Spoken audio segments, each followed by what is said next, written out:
ጉዳዩ የዛሬ 18 ዓመት ገደማ የሆነ ታሪክ ነው። 19 ዓመት ገደማ የሆነ ታሪክ ነው።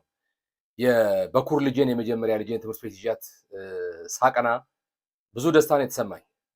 በህይወቴ ደስ ከሚሉኝ ቀናቶች አንዱ እሱ ነው። እሷን ትምህርት ቤት ይዤ ሄድኩኝ።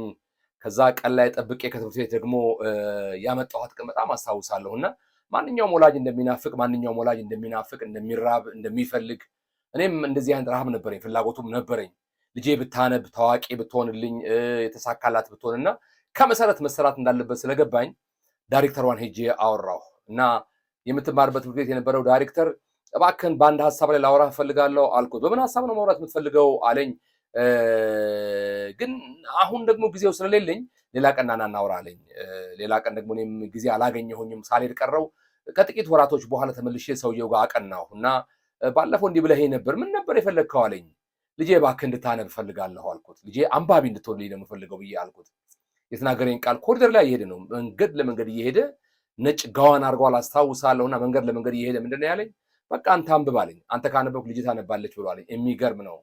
ለካስ ንግግር ሳይሆን ተግባራችን ነው የሚናገረው የሚለው ሀሳብ ልቤ ላይ ቀረ። ምናልባት የምትሰጠው ሀሳብ በሰዎች ዘንድ ተደማጭነት አላገኘ ይሆን? ንግግር በሰዎች ዘንድ ፍሬ አልባ ሆኖ ይሆን? ወይንም ሰባኪ ከሆንክ በሰዎች ህይወት ውስጥ ስብከት ፍሬ አላመጣልህ ይሆን? አላውቅም። ነገር ግን ተግባርህ ብዙ ይመዝናል ከንግግርህ። ተግባርህ ይመዝናል ከንግግርህ። ሰዎች ወደድክም ጠላህም ስብከትህን ሊጠራጠሩ ይችላሉ፣ ንግግርህን ሊጠራጠሩ ይችላሉ፣ ቃልህን ላያምኑት ይችላሉ። የተገለጠው ህይወትህን ግን ማንም ሰው አይጠረጥረውም። ለምን? ተገልጦ ስለሚታይ። ኔጌቲቭም ይሁን ፖዚቲቭ ሰዎች ከንግግርህ በላይ የሚያምኑት ተግባርህን ነው። በአንድ ወቅት አንድ ታሪክ ሰማሁ። አንዲት ሴት እንዲህ አለች አሉ። ሰባኪው እየሰበከ ነው ያለው፣ መድረክ ላይ ቆሞ ነው የሚሰብከው እና የሚናገረው ስለ ፍቅር ነው። እሱ በጣም አፍቃሪ እንደሆነ ወዳጅ እንደሆነ ነው የሚናገረው እና ጉባኤ መካከል ሆና ሚስቱ ትሰማዋለች።